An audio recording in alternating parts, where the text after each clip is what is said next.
Hello, my friend. Welcome back to Mulenge Speaks. This is John Kapapi, your host. We are continuing with our discussion about the Banyarwanda living in South Kivu, Eastern Congo, Democratic Republic of the Congo. Today we will take another strategy that the Banyarwanda are using to destroy or to distract the reality or the truth about their activities or their life in the Democratic Republic of Congo. So in a previous video, we explained how the Banyarwanda living in South Kivu, DRC, brag about being the indigenous people because not only they arrived before 1885, they say, but also because they speak some Bantu language or their dialect. But we know that wearing a uniform does not make you a student, does not make any person a student, the same way that wearing a military camouflage does not make the person a soldier. And the most depressing truth is that the Congolese people agree with them, which is what I call naivete. And because of this constant repetition of lies, the Congo has become numb to their manipulation. Adolf Hitler once said, if you tell a lie enough and tell it frequently enough, it will be believed. I'm going to repeat that again.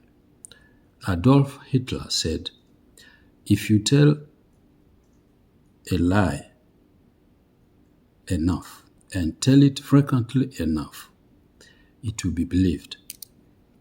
Former Rwandan Prime Minister Agathe Uwilingiyimana once also said, Rwandans are liars and it is part of their culture.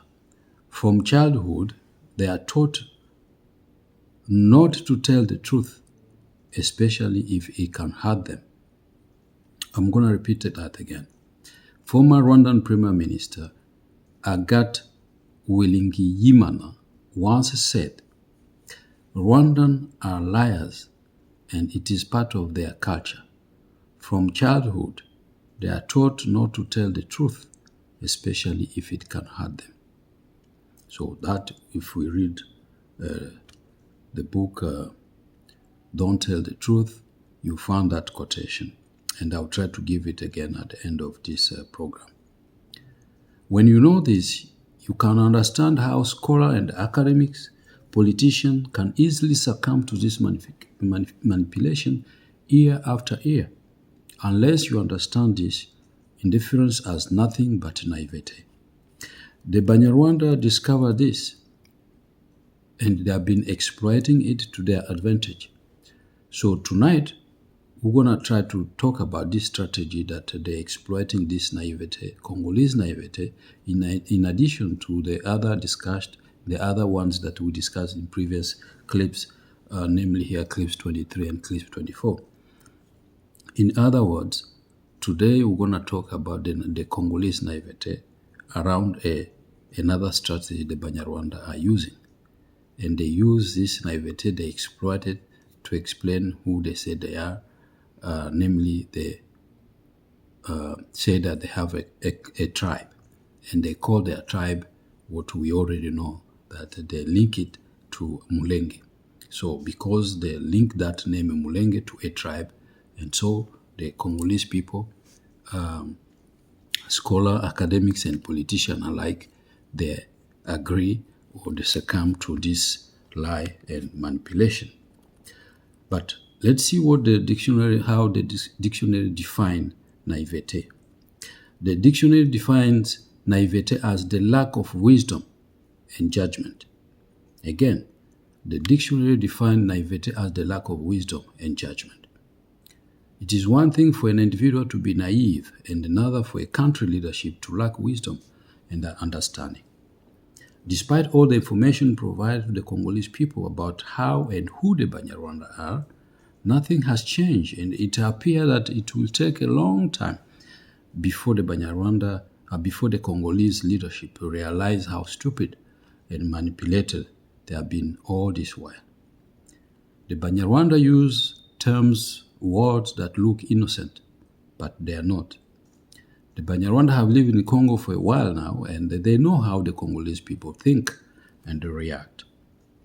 The Banyarwanda also know that the Congolese are not only morally corrupt, but also not capable of separating lies from truth.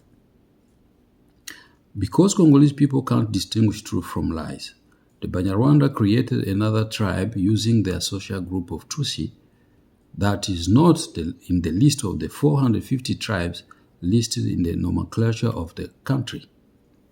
Though it sounds innocent, but it is for the purpose of distancing themselves from their social group in the region, so that in the case the opposing social group of Hutu had to control the two most important states, the Republic of Burundi and the Republic of Rwanda, they will at least still own a land or a country where they will remain in control, which we suspect to be the Eastern Congo if they realize that dream of controlling or annexing the Eastern Congo to Rwanda or to Uganda and form the Tutsi land.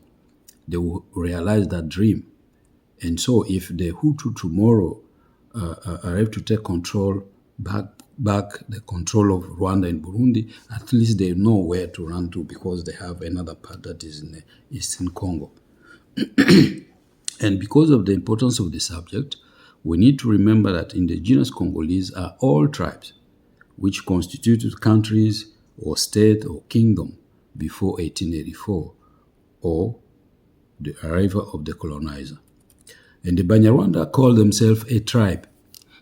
So what we will do tonight, we're going to divide the term of tribe in two sections because it's a broad subject. So we're going to try to divide it in two.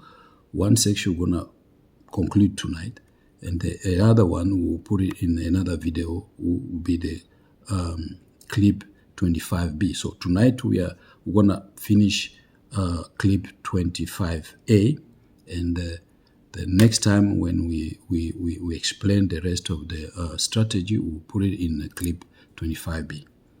Now, in part A, we will see if there were a tribe when the ancestor or grandparent crossed into the west of Lake Kivu and Lake Ruzizi. That will be not part A.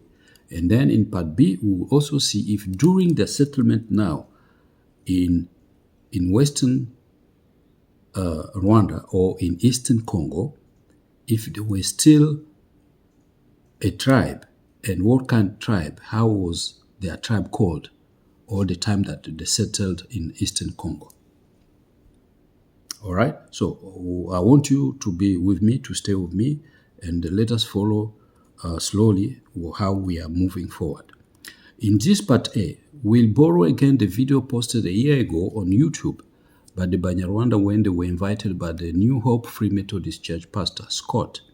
In this video, one of the guests described the origin of the people that constituted what is called Banyarwanda in South Kivu. But were they the same people? Did they have one leader or three leaders when they entered the land of the Bafuliru and the Bavira? When the Congolese elite identified them as Tutsi Congolese or Tutsi Congolais or Congolese Tutsi, are they not legitimizing and encouraging the same Banyarwanda they call Rwandais? How naive can they be? When the journalists at the BBC, for example, or Radio France Internationale, speak of them as your tribe, or in Swahili, Kabila Lenu, are they not putting themselves in hostile position with international law? When the peasant Congolese call them Banyamulenge instead of Banyarwanda, are they not showing that they are indeed naive and that they are the one facilitating the acceleration of this suspected Tutsi land in the area that themselves occupied and controlled since the 13th century? In this video that Kaniki presented 1 year ago, he was the main speaker. And he laid out the origin of the people who identify themselves with Mulenge from 3 places. He said that their grandparents came from Burundi, came from Rwanda, and came from Tanzania. He also informed us that they came during some period, very specific period, the date. He gave the date. He said that they crossed into the present high plateau lands of Mitumba Cheno Uvira, Fizi and Mwenga zone in South Kivu, DRC in 1804, in 1820, and in 1870. So this is what he said. So because of that livestock, people move from areas to area. You understand at this time, or at this point, there were no country in Africa. There were just different kingdoms in different areas. Another wave came in 1859. So here now we have 5 waves. We have 1804, 1820, 1870, 1959, and 1859. Another wave came in 1859 due to some violence in this conflict in the kingdom of Rwanda, and some part of that kingdom flee from that specific kingdom, and because of that, some of those people migrated toward what will become late Congo. End of quotation. All these dates indicate that the wave took place in the 19th century. And you can imagine that no one is stupid here not to realize that the migration of the Bantu people from southern West Africa to the central basin of Africa ended in the 16th century. But their ancestors and their grandparents came into the Congo in the 19th century. But the migration of the Bantu people from Western Africa to Central Africa ended in the 16th century. So we have 3 centuries apart or between. The migration of Bantu people stopped migrating from places where they came from. If you follow the history of migration of Bantu people, they came from the Western Africa in the Niger area or basin, and they followed the Central Africa in the Cuvette Centrale in French toward the Central Africa, and the migration ended in the 16th century. But there are four groups, or their parents and grandparents came to this area they call now Congo or Eastern Congo. They say, that's what Kaniki presented in the video, that they came in 1804, 1820, 1870, 1859, and 1959. He's the one saying that. So these dates indicate that that's 19th century. So we have a 3-century gap. So that means there were no people moving around again. So there were sedentary people now. They have established their states, they have established their kingdoms, and that's when the explorators came into Africa, the kingdom were already established. But for them, they're still moving around. So they left Rwanda, Burundi, and Tanzania and moved into the Eastern Congo, according to Kaniki here, or according to the Banyarwanda. So for 4 centuries, people have settled in their present habitat, including the Banyarwanda themselves. In the educational material of Rwanda culture and history produced by several scholars and contributors at the University of California, if you read the article, the book that they produced in 2006 is called The Teaching of History of Rwanda, a Participatory Approach. The Teaching of History of Rwanda, a Participatory Approach, published in 2006. 3 fascinating revelations will give you chills. One of them is this, quote, "The theme of clan marks the starting point of all social organization at the level of some collectiveness during pre-colonial Rwanda. It is by conquering clan that the Kingdom of Rwanda was formed. It is by conquering clan that the Kingdom of Rwanda was formed." Second fascinating revelation, I quote, "Another fascinating aspect of Rwandan clans is their multi-ethnic composition. Before the introduction of the new Hutu-Tutsi identities, which were imposed by the colonials and post-colonial bureaucracy, which is in the beginning of 1930s. Clans were being used as identification element, which were commonly used by the people of Rwanda. I'm going to repeat this second revelation here because it is very important, because people think that the term Tutsi or Hutu has always existed. But this is the book that they are teaching their own children in Banyarwanda, and in Rwanda, they teach them that the concept of Hutu and Tutsi was created and imposed by the colonialists, by the Belgium and the Germans. It is not something that always existed before. And so the revelation says another fascinating aspect of Rwanda clans is the multi-ethnic composition. Before the introduction of the new Hutu-Tutsi identities, which were imposed by the colonials and post-colonial bureaucracy, which is in the beginning of the 1930s, clans were being used as identification elements, which were commonly used by the people of Rwanda. And the last fascinating revelation is this.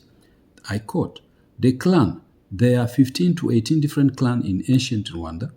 A social identity, design a group of people who hail from the same mythic ancestors, which claim to have a totem, and some clan, Abasindi, Abagesera, Abazigaba, find themselves associated with the myth of origin of primitive Rwanda." So from this book, in which the Rwanda children are learning the history today, it is clear that no tribe is mentioned. They don't mention the tribe here.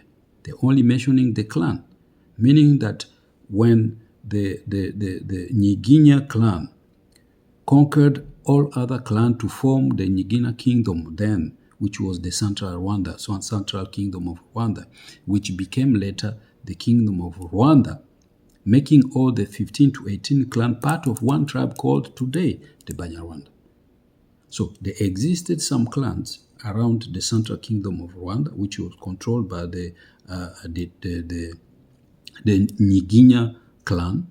Then the Nyiginya clan started conquering other clans surrounding them, and they formed the Nyiginya kingdom. And then later, during the arrival of the Belgian and the German, the kingdom that was the kingdom under the Nyiginya people, Nyiginya clan, became the kingdom of Rwanda.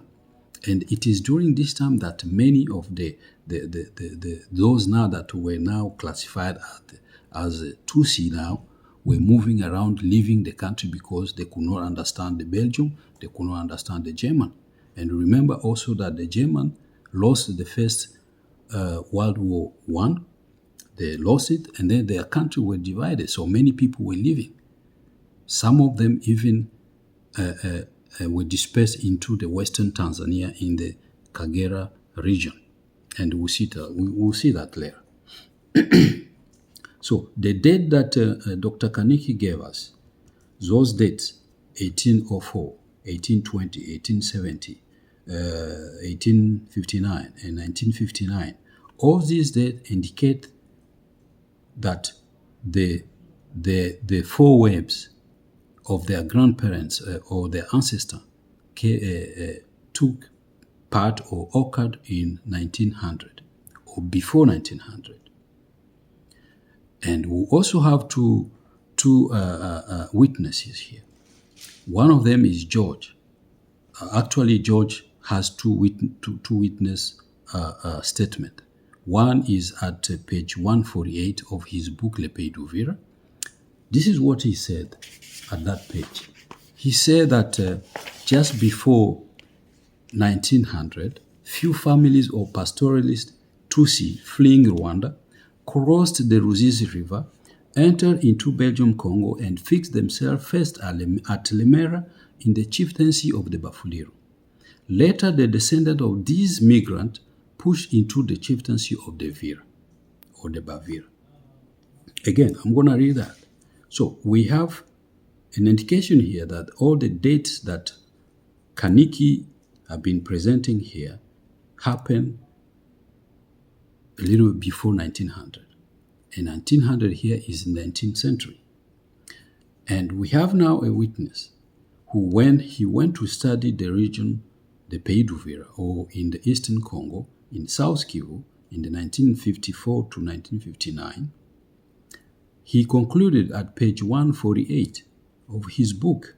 He wrote in English, just before 1900, few families of pastoralist Tutsi fleeing Rwanda crossed the Ruzizi River, entered into Belgium Congo, and fixed themselves first at Lemera in the chieftaincy of the Bafuliru. Later, the descendants of these migrants pushed into the chieftaincy of the Bavira. In French, this is what he said in French. In French, he said, peu avant 1900, quelques familles de pasteurs Tutsis, fuyant le Rwanda, traversèrent la Ruzizi, pénétrèrent au Congo belge et se fixèrent en premier lieu à Lemera, dans la chefferie de Fuliru. Les descendants de ces émigrés gagnèrent la chefferie de Vira. I'm going to read that again in French. This is at page 148 of his book.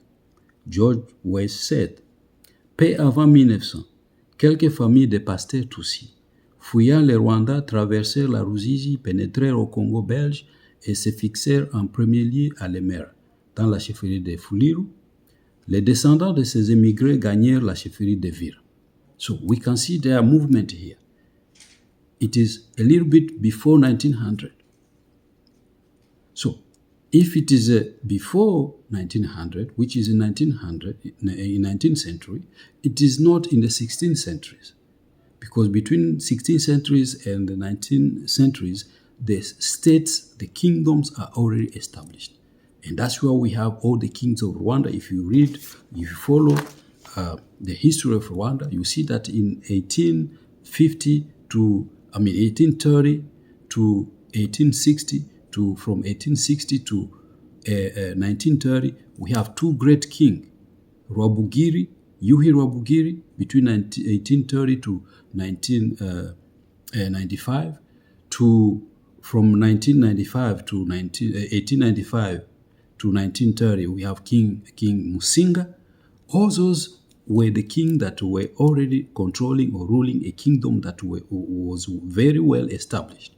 And the Banyarwanda were already called at that moment because they were under the rule or the sovereignty of this king, the king of the Banyarwanda. And all the people at this moment were called the Banyarwanda. So all those who were moving, who were leaving the country or the kingdom were called Banyarwanda. And that's why here George West is saying that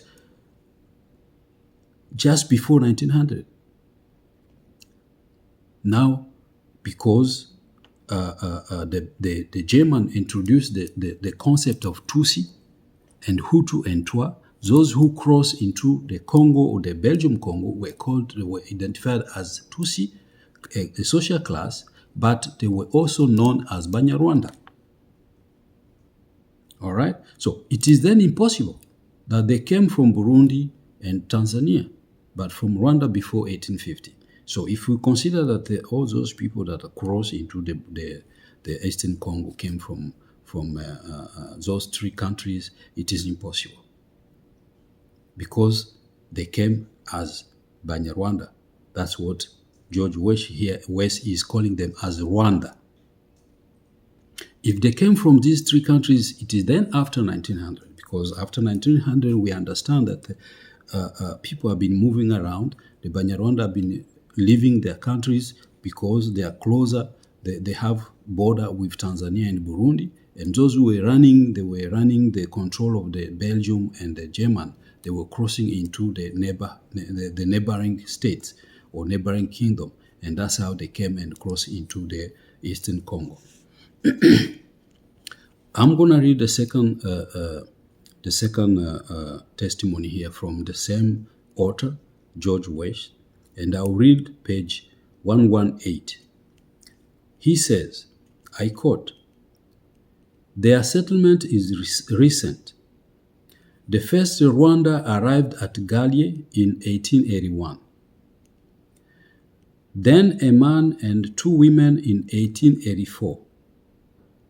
Among the 73 men and 84 women interviewed at Galie in 1959, 41 men and 11 women were born in the village.